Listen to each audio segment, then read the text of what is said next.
은혜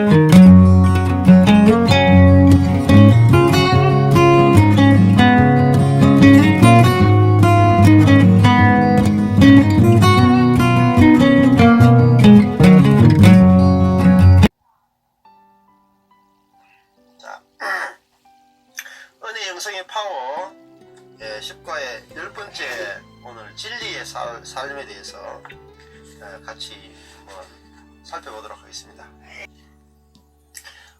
진리의 삶 제목이 10번째 진리의 삶인데요. 진리의 삶과 반대되는 게 이제 거짓의 삶이겠죠. 거짓의 삶. 이 진리가 무엇이냐, 거짓이 무엇이냐, 이걸 이제 아는 게 중요한데, 거짓은 아담이죠, 사실. 또 진리는 그리스도죠.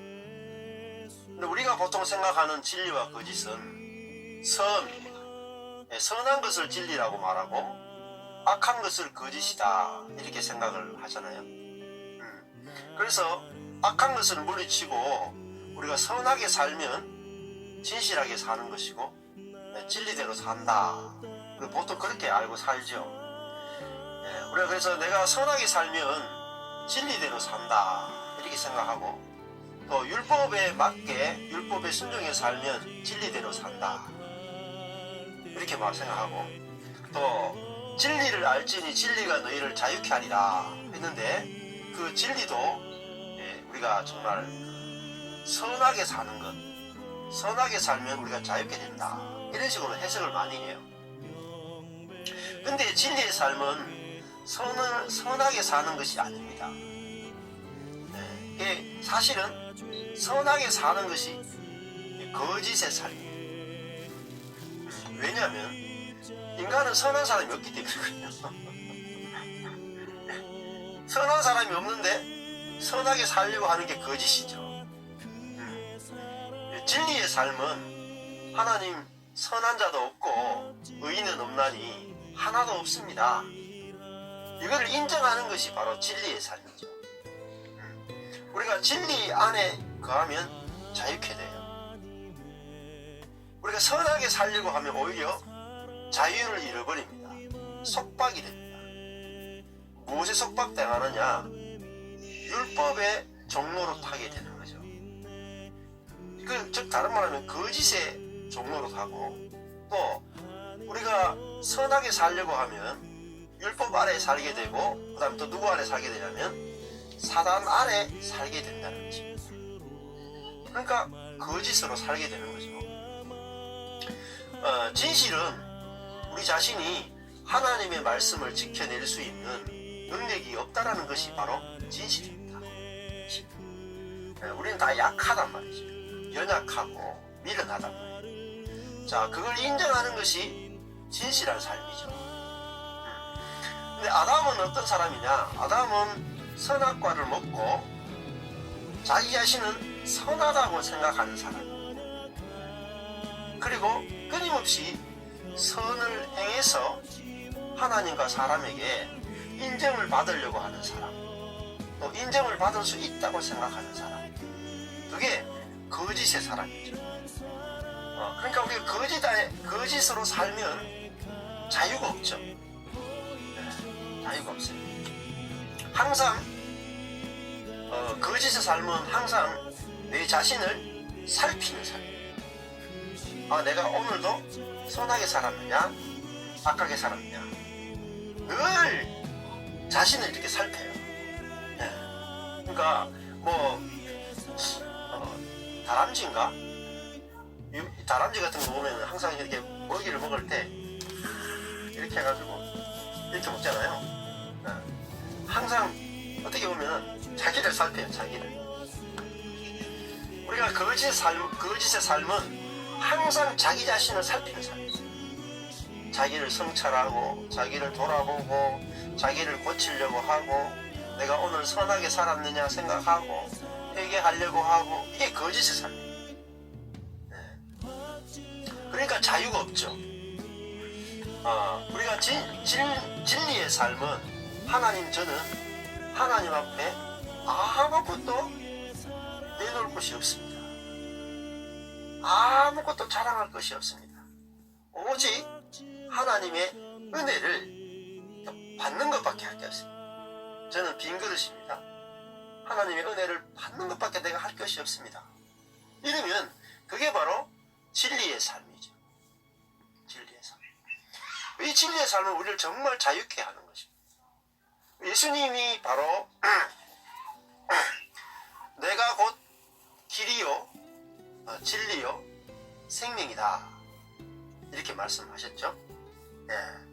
그러니까 진리는 뭐냐면 바로 예수님입니다. 옳고 그름이 아니고 예수 그리스도가 바로 진리죠. 진리라는 말은 사실은 알레데이아라고 하는 것인데 하늘에 있는 실제다. 땅에 있는 거짓과 반대되는 하늘에 있는 실제다라고 하는 뜻이에요. 그러니까 예수 그리스도는 정말 참 실제, 참 사람이 바로 예수 그리스도죠. 그러니까 예수님을 보면 진리가 무엇인지 알 수가 있다. 예수님을 보면 길이 무엇인지 알 수가 있고 예수님을 보면은 생명이 무엇인지 알 수 있다. 근데 여기에 또 함정이 있어요. 뭐냐면은 십자가에 못 박히신 그리스도가 십자가에 못 박히신 그리스도만이 길이고 진리고 생명이 됩니다. 근데 우리는 앞에 사복음서에 앞에 나오는 예수님의 초점을 맞추면 안 돼요. 자, 예수님의 생애에 보면은 마태, 마가, 누가, 요한 사복음서가 있죠. 이 사복음서에 보면은 예수님의 생애를 기록하고 있는데 예수님의 생애를 기록하고 있는데 굉장히 기형적으로 어떻게 보면 문학적으로 보면은 굉장히 그 불균형적으로 예수님의 생애를 기록하고 있어요.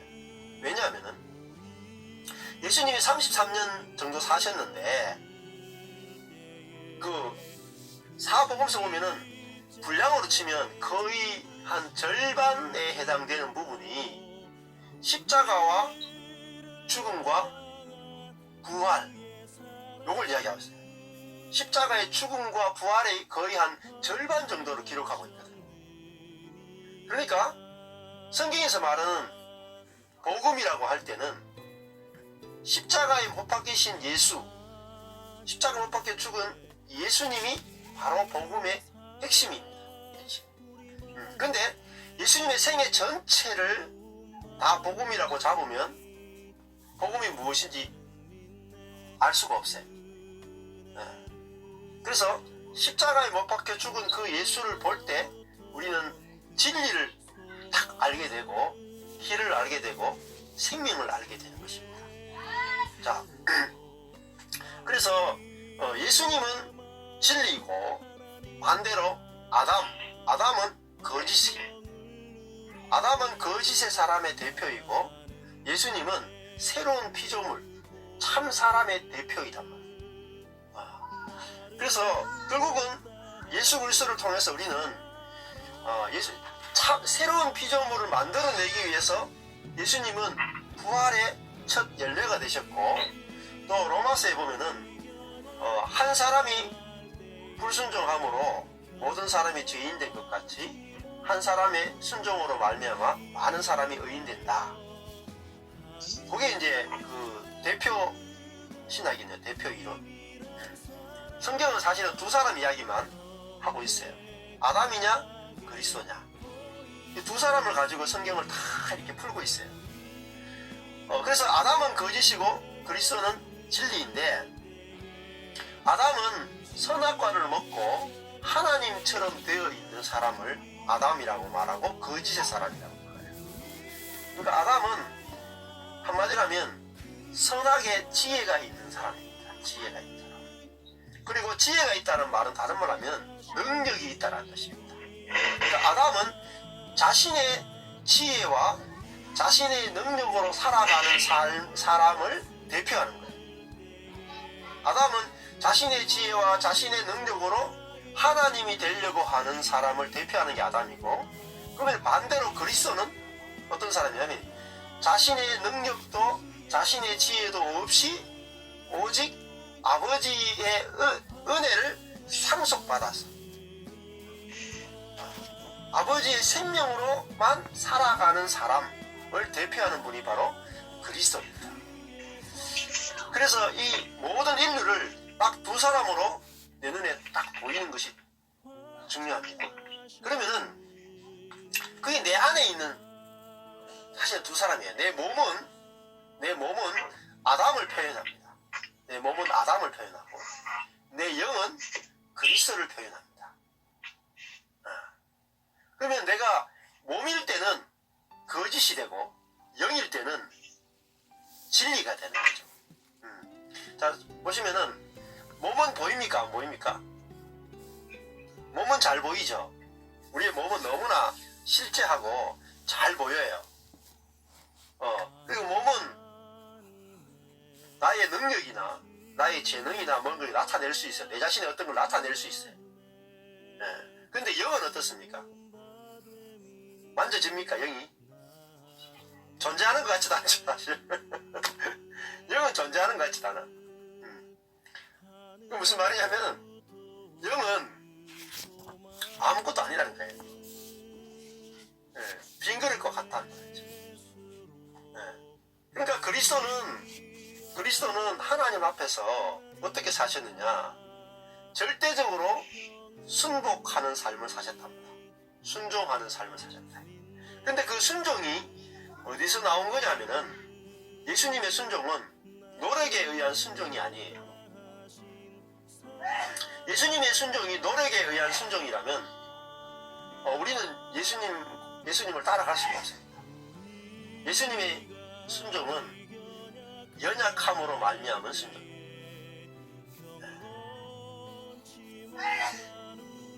그러면 진짜 내 속에서 순종이 나오려면 내가 얼마나 연약한지를 보면 순종이 나옵니다. 이게 순종의 비결인데, 자, 예를 들어서 이 시편에 보면은 23편에 보면은 여호와는 나의 목자시니 내게 부족함이 없으리로다. 이제 다윗이 그렇게 고백을 하죠. 다윗은 자기 자신을 어떤 존재로 인식했을까요? 우리가 다윗은 굉장히 위대한 왕이고 지혜롭고 능력 있는 왕으로 인식하잖아요. 그죠? 근데 다윗은 자기 자신을 어떤 존재로 인식했냐면 양으로 인식했단 말이에요. 양. 여호와는 나의 목자시니 내게 부족함이 없으리로다 라는 말은 나를 푸른 초장 맑은 물가로 인도하시는 도다 라는 말은 자기가 양이라는 뜻이에요. 자기는 양이고 여호와는 목자시다. 그러면은 이게 바로 그 진실한 사람이죠. 진리인 사람이죠. 참 사람이죠. 내가 양이구나. 양의 특징은 눈이 어둡다라는 것입니다. 눈이 어둡다는 말은 지혜롭지 못하다는 거예요. 자, 눈이 어두운데 당연히 지혜가 없죠. 그 다음에 눈이 어두우면 지혜가 없을 뿐더러 능력도 없습니다. 능력도 없어요. 만약에 사자가 있는데 사자의 눈이 마이너스 0. 몇 콤마 이렇게 해버리면 어떨까요? 사자가 눈이 어둡다면 어떨 것 같아요? 굶어 죽습니다. 굶어 죽어. 사냥을 못해가지고 양보다도 못해요. 사자의 눈을 딱 어둡게 하는 순간에 사자는요 어린 양이 돼. 어린 양이. 여러분이 오늘 갑자기 시력을 딱 잃어버리면 어떻게 되는지 아십니까? 시력을 잃어버리면 남들이 이끄는 대로 끌려가는 사람이 돼버립니다. 순종은 저절로 나옵니다. 순종. 이리 가자 저리 가자 말이 없어요. 그냥 우리가 눈이 딱 어두워지는 순간에 이리 가자 저리 가자가 없이 제발 나를 좀 안전한 곳으로 이끌어주세요. 자기 판단이 없어져 버려요. 자기 판단이. 그러니까 다윗은 어떤 사람이냐? 다윗이 바로 예수 그리스도를 상징하는 인물이죠. 구약에서 가장 예수 그리스도를 보여주는 예표적 인물이죠. 우리는 그리스도가 능력 있는 그리스도, 지혜 있는 그리스도라고 생각하는데 그거는 육으로 아는 거예요. 육으로 아는 거예요. 영어로 그리스도를 알게 되면 십자가에 못 박히신 그리스도를 알아야 영어로 그리스도를 아는 것입니다. 우리가 영어로 아는 그리스도는 사람으로 십자가에 죽은 그리스도인데 어떤 사람으로 죽었느냐가 중요해요. 어떤 사람으로서 십자가에 죽었느냐. 사람은 사람인데 다 같은 사람이 아니라 다 같은 사람이 아니에요. 예수 그리스도는 우리와는 다른 사람이라는 걸 아는 게 중요해요. 네, 다른 사람. 아담과 다른 사람이라는 거죠. 예수님이 사람이다 그럴 때 우리하고 같은 사람이다. 물론 성정이 같지만 우리는 거짓의 사람이고 예수님은 참 사람인데 왜 예수님은 참 사람이냐?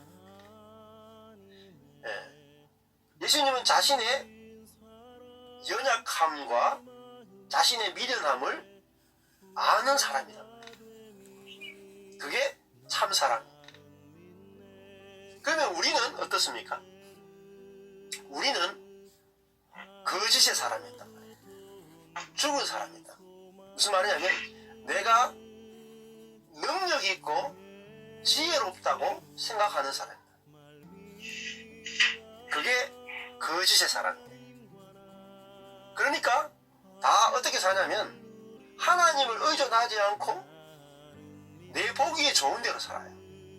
내가 보기에 선을 선택하고 내 방법을 선택하고 내 스스로 살 수 있다라고 살아가는 거죠. 그게 거짓의 삶이다. 자, 진리의 삶은 의존의 삶이에요. 의존.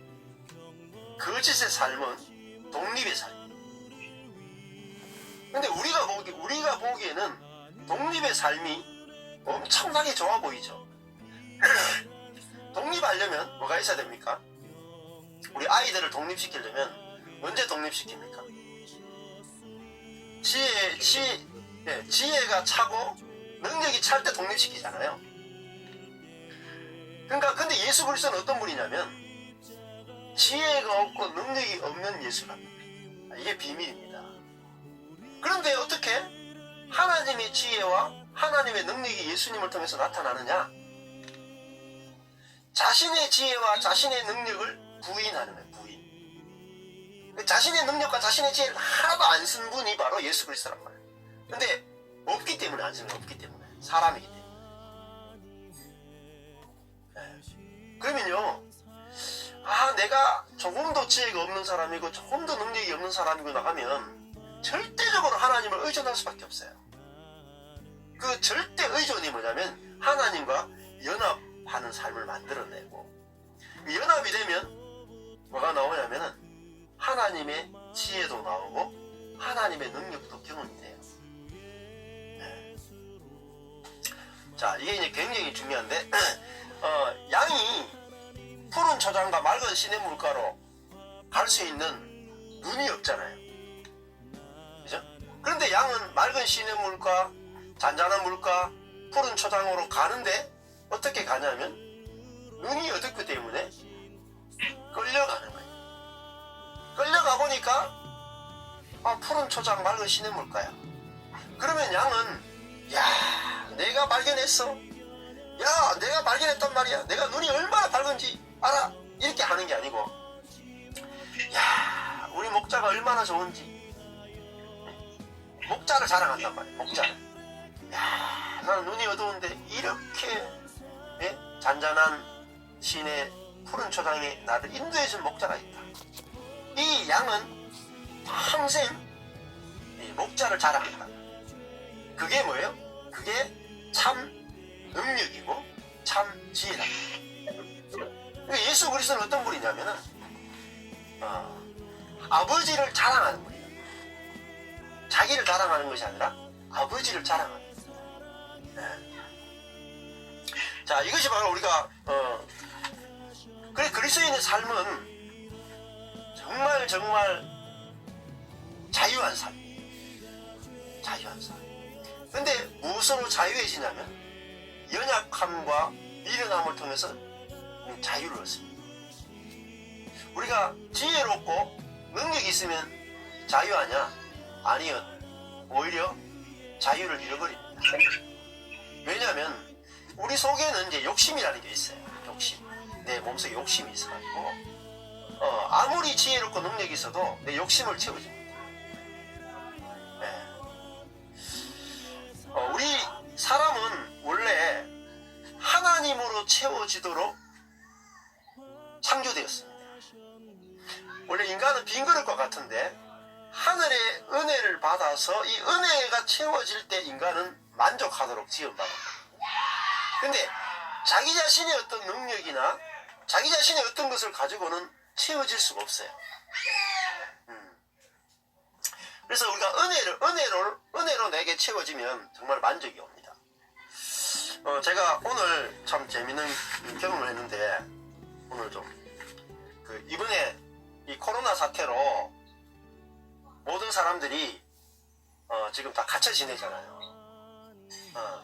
갇혀 지내는데 특히 이제 대구 경찰은 더 심하잖아요.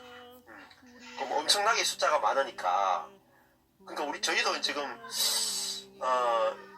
뭐 고등학생 2명, 초등학생 1명, 초등학생 2명, 고등학생 2명인데 6명이 지금 거의 3주째 집에서 바글바글 거리거든요. 그러니까 교회도 온라인 예배로 드리니까 헌금도 제대로 안 나오죠. 그러니까 이제 오늘 아침에 이제 누나가 전화 온 거예요.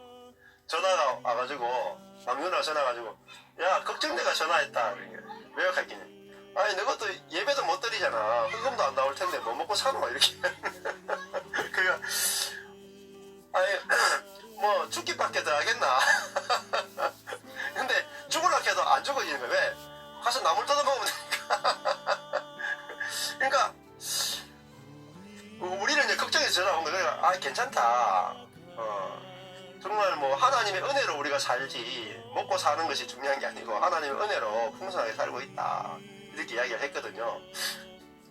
그러니까 아침에 이제 누나가 전화 왔는데 갔다가 이제 이 가족끼리 산행을 좀 하고 왔었어요. 가까운 산에 가서 나물도 좀 뜯고 이제 애들도 운동도 좀 시키고 이렇게 해서 갔다 왔는데, 갔다 오니까 이제 집에 구호품 박스가 와 있는 거예요. 이렇게 누가 보냈는지 모르겠어요. 박스로 이렇게 구호품 해가지고, 구호품이랑 안 적어놓고 그냥 전철권 목사님이 이렇게 적어가지고 구호품 이게 한 박스가 와 있더라고요. 누가 보냈는지 모르겠어요. 아마 근처에 있는 권정호 목사가 보냈을 가능성이 높은데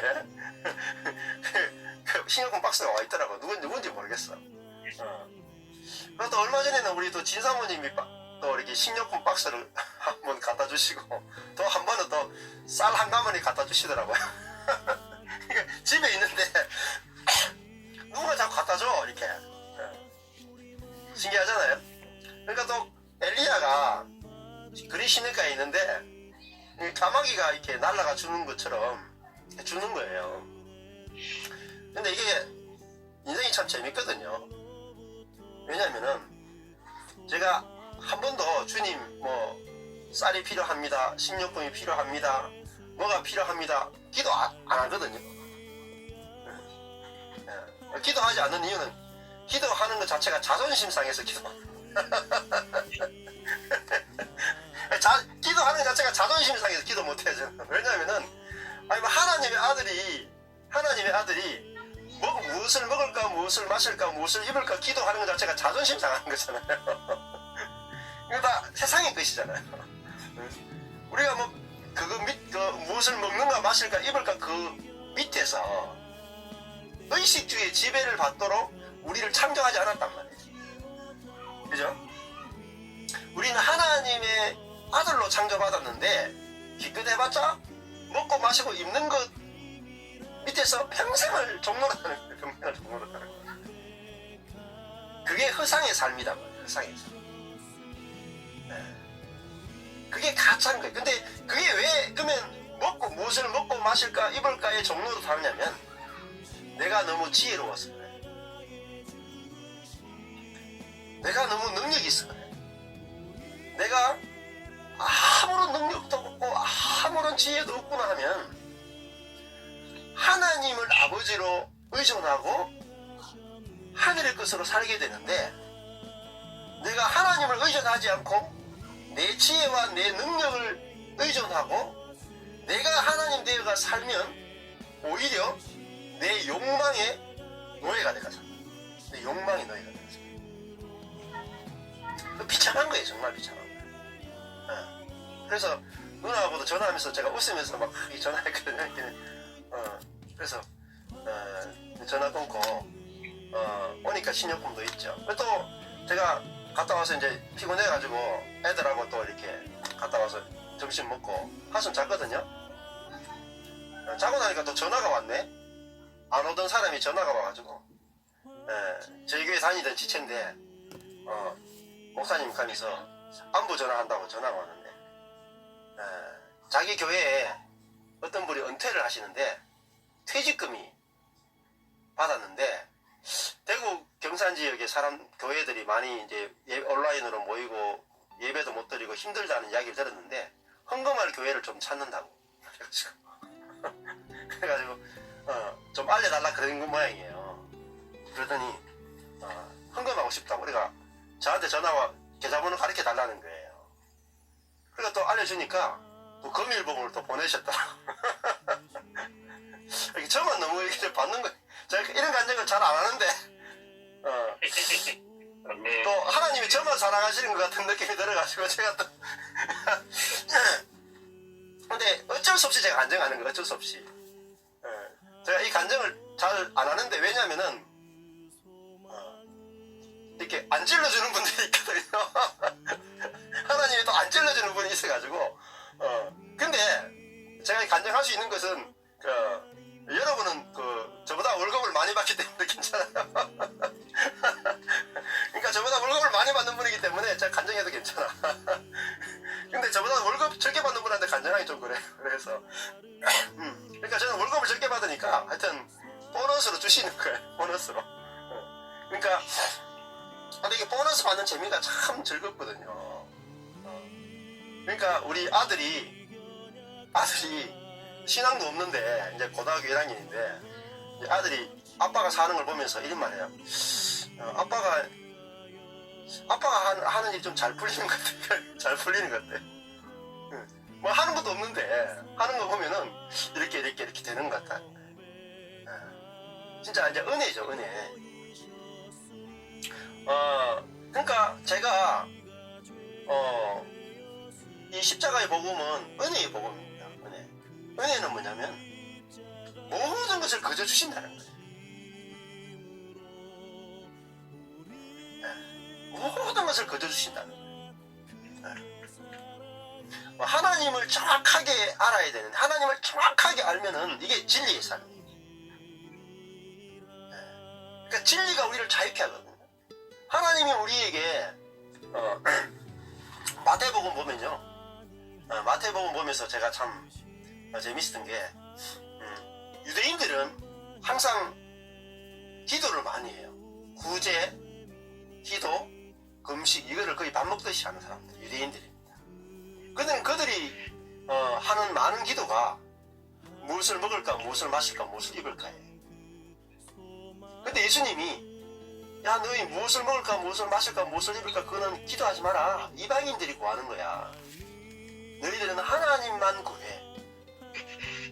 너희에게 진짜 필요한 것은 하나님밖에 없어. 하나님의 은혜가 무엇인지 알면 너가 다 돼. 하나님이 어떤 분인지 알기를 구해. 알려달라. 하나님이 어떤 분인지 알려달라는 그것만 구하면 내가 다른 거 다 채워줄게. 그러니까 저한테 필요한 것도 먹고 마시고 입는 게 아니더라고. 정말 하나님을 아는 지식이다. 하나님을 아는 지식. 그러니까 제 영혼에 그 만족이 오더라고. 정말. 그래서 진짜 부자는 여호와 하나님의 은혜를 아는 지식이 선악의 지식이 아니라 여호와 하나님의 은혜를 아는 지식이 얼마나 많으냐가 바로 부하냐 가난한 자를 갈라낸다. 그죠? 이 풍성함이 있으면 늘 마음에 이제 생수가 넘치는 거예요. 자, 이런 말이 있잖아요. 우리나라 속담 중에 이제 이런 말이 있어요. 속담 중에 무슨 말이냐면은 우물에 가서 숭늉 찾는다라는 말이 있죠. 우물에 가서 숭늉 찾는다. 그러니까 우물에 가서는 물을 찾아야 되는데 숭늉 찾아서는 안 되죠. 근데 이제 우물에 가서 이제 대박을 만난 여인 있잖아요. 우물가 여인이라고. 그러니까 이 우물가 여인이 우물에 가서 물도로 갔는데 예수 그리스도를 만나고 자기 인생이 완전히 대박을 만나요. 근데 어떤 예수를 만났습니까? 내 남편을 데려오라 했을 때 저 남편이 없습니다. 거짓말을 했어요. 그런데 예수님이 내 말이 맞다. 너에게는 남편이 없다. 내가 너의 남편이다. 그러니까 자기가 거짓말을 했는데 자기를 정죄하지 않고 자기가 6번째 남자하고 살고 있는 것도 다 아는데 정죄하지 않는 예수를 만났거든요. 그러니까 자기를 정죄하지 않는 사람은 처음 만난 거예요. 처음 만났어. 그러니까 속에서요 생수가 터지는 거예요. 생수가 터지는 거예요. 저도 어떤 예수님을 만났느냐, 율법이 아닌 생명이신 예수를 만나니까 제 속에서 생수가 터지더라고요. 만족이 오는 거예요. 율법을 가지고 조금도 정죄하지 않고 그 모든 율법을 자기 자신이 저주를 받아서 죽으시고 나에게서는 생명을 주는 그 예수를 만나니까 이제 저 자신을 안 보게 되는 거예요. 내가 선을 행했는지 안 보게 되고 내가 악을 행했는지도 안 보게 돼요. 제가 보는 것은 그리스도의 은혜밖에. 그러니까 진리이신 예수라는 말은 은혜이신 예수란 말이에요. 은혜. 그분 안에서 살아가는 것이 예수 그리스도가 저의 영적인 남편이 되겠죠. 남편. 그러니까 우리 안에 율법이라고 하는 남편과 제가 이제 우리가 살잖아요. 처음에 율법이라는 남편과 우리가 연합돼가 살았어요. 그런데 예수님을 영접하는 것은 율법이라고 하는 남편이 이제 나가고 내 안에 은혜인 남편을 내 안에 영접해서 은혜인 남편과 살아가는 삶이란 말이에요. 그러니까 이 은혜인 남편은 나를 조금도 정죄하지 않아요. 근데 누가 나를 정죄하느냐? 내가 나를 정죄하는 거예요. 끊임없이 내가 나를 정죄하고 판단하고 나를 살피고 살아가니까 우리가 거짓으로 살 수밖에 없었다는 거죠. 은혜 아래서 은혜의 남편을 만나고 나니까 저 자신이 뭐예요? 온전하게 보인단 말이에요. 온전하게 보여요. 이거 진짜 놀라운 얘기입니다. 왜냐하면 인간이 내 자신이 온전하게 보인다. 온전하게 보이면요 마음이 평안이 와요. 내 자신이 온전하게 보이기 전까지 평안이 없습니다. 근데 은혜인 그리스도가 내 안에 있고 그 그리스도와 연합되어 살아가는 사람은 은혜 아래서 내 자신을 보면 온전하게 보입니다. 은혜의 빛 아래서 보면 내 자신이 온전하게 보이는데 사랑의 빛 아래서 내 자신을 보면 온전하게 보이는데 율법의 빛 아래서 보면 내 자신이 너무나 문제가 많아요. 그래서 제가 남편 하나 잘 만나니까 이 살만 나는 거예요. 살만 나는 거예요. 그러니까 여자는 남편 잘 만나는 게 최고의 복이야. 물론 남자도 그렇지만 영적으로 말하면은요 남편을 빨리 갈아치워야 돼요. 남편을 빨리 갈아치워야 돼요.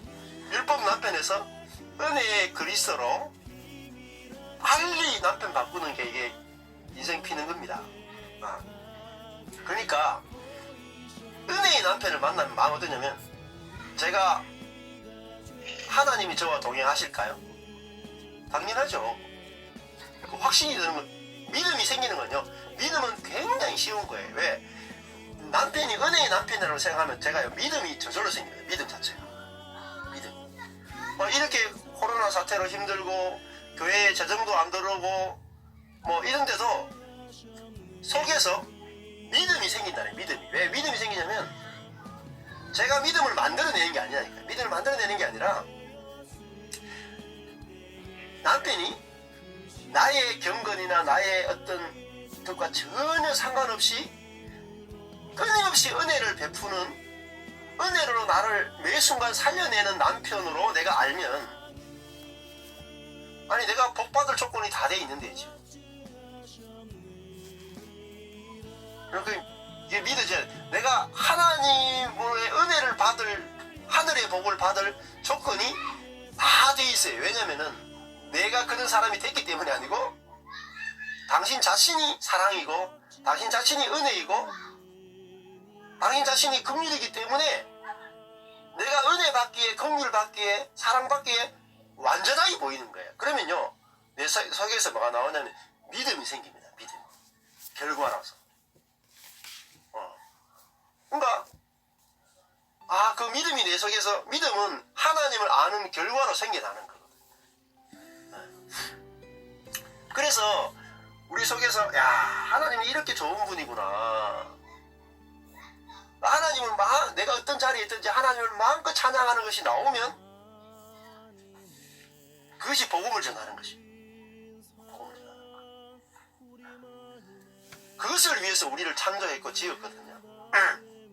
근데 이거를 전하면 사람들이 어떻습니까? 듣기를 원한단 말이에요. 그죠? 이게 정말 우리가 부유하게 됩니다. 부유한 사람이 된 거죠. 예수 그리스도는 어떤 분이냐면은, 예수 그리스도는 사도행전에 보면은 그 하나님이 아들 예수에게 성령을 물 붓듯이 부었다 이렇게 말하거든요. 하나님이 예수님에게 성령과 기름을 물 붓듯이 부었다. 그 말은 무슨 말이냐면은, 예수님은 자기 자신의 것을 가지고 살지 않았다는 거예요. 아버지가 주시는 것을 가지고 사신 분이다. 그러니까 아버지가 주시는 기름 부음과 아버지가 주시는 은혜를 그대로 다 드러냈기 때문에 아버지의 형상으로 사셨다는 거죠. 아버지의 형상으로. 그래서 우리도 내 자신이 아무것도 가진 것이 없는 것처럼 보여도 하나님의 은혜와 긍휼을 받기에는 부족함이 없는 존재고, 그 하나님의 은혜와 긍휼을 내가 받기에는 조금 더 부족함이 없구나 이걸 알게 되면, 그 은혜가 막 내 속에서 그 배에서 차고 넘친단 말이에요. 생수가, 기쁨이 차고 넘친단 말이에요. 이 기쁨이 있을 때 우리는 내 주변에 있는 사람들에게 그 은혜를 공급하는 자가 되고 살려내는 사람이 되거든요. 근데 우리가 이런, 예를 들면 코로나 사태로 교회 재정도 힘들고 아이들도 다 갇혀 있어도 속에서 기쁨이 넘치는 거예요. 생명이 넘치고 감사가 넘친단 말이에요. 가족들이 이렇게 같이 있어도 행복한 거예요. 같이 지내는 게. 그게 진짜 부자죠. 영적인 부자잖아요. 자,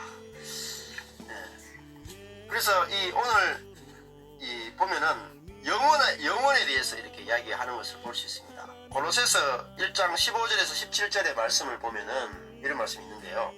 그 아들은 보이지 않는 하나님의 형상이시요 모든 피조물보다 먼저 나신 분이십니다. 예수님 어떤 분이냐면 보이지 않는 하나님의 형상이라고. 형상. 이 형상이라는 말은 하나님을 그대로 나타내는 분이라고.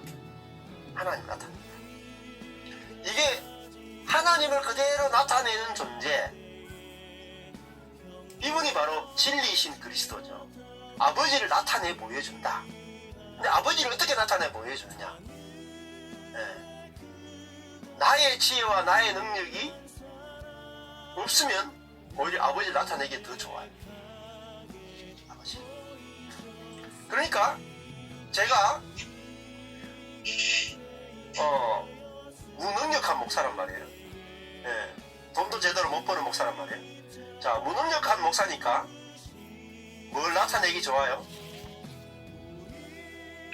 하나님이 그저 주시는 제가 능력 있는 목사면 제가 가서 돈 벌어 오겠죠. 돈 벌어 와서 자녀들에게 공급하면 저의 능력을 나타내는 목사가 되겠죠. 그죠? 근데 제가 능력이 없으면 뭘 나타낼 수밖에 없느냐면 하나님이 은혜로 주시는 것을 나타낼 수밖에 없어요. 이게 비밀 중에 비밀입니다. 그러면 내가 능력이 없는 것이 좋습니까? 나쁩니까? 정말 좋은 거예요. 능력 없는 것이 진짜로 복중의 복이에요. 내가 지혜가 없으면 하나님 저 지혜가 없어요. 하나님을 절대 의존한단 말이에요. 그러면 어떻게 살아요? 인생을 살 때에 보세요. 제가 목회도 어떻게 할지 모르겠고 돈을 어떻게 벌어야 될지 모르겠어. 그러면 하나님이 주신 은혜로 살게 될 수밖에 없죠. 그러면 하나님의 지혜로 살게 하고 하나님의 지혜로 공급하시는 것을 나타낼 수밖에 없어요. 이 복음이 이제 깨달아지면은 나는 나의 능력과 나의 지혜를 나타내는 존재로 지음받은 것이 아니라 하나님이 어떠한 분인 것을 나타내기 위해서 내가 미련하게 지어졌고 연약하게 지어졌구나. 그러면 나의 연약함과 나의 미련함이 좋아 보이기 시작해요. 좋아 보이기 시작해요. 좋아 보이면요, 그때부터 마음에요 안식이 생기고 내 미련함과 내 약함이 좋으면요 내 배에서 생수가 솟아난다니까요. 우리 계속해서 평생을 뭐 때문에 울었냐면 나의 약함과 나의 미련함 때문에 계속 울었단 말이에요. 하나님 이거 고쳐주세요. 왜 이렇게 지었습니까? 다른 사람은 능력 있고 지혜로운데 나는 왜 이렇습니까? 계속 그것 때문에 우리 힘들었단 말이에요. 근데 십자가 달린 예수 그리스도를 보니까 십자가에 달려가지고 그 십자가에 달린 그 순간에 하나님의 모든 능력과 지혜를 다 계시하시는 거예요. 자신의 지혜와 자신의 능력이 다 벌거벗겨졌을 때, 다 십자가에 못 박혔을 때 하나님의 한량없는 지혜와 능력을 다 드러낸 자리가 되냐면은 십자가란 말이에요. 그래서 저도 10년 전에 교회가 폭삭 망하게 되면서 그 앞에 10년은 그래도 교회가 좀 잘 나갔거든요. 우리 정덕 형제 알죠? 우리 서정덕 형제가 산 정인이잖아. 우리 교회가 10년 동안 좀 잘 나갈 때는 저의 능력과 저의 지혜를 나타내요. 근데 항상 불안해요. 다른 사람과 비교가 돼요. 근데 그때는 저 자신밖에 못 나타냈어요.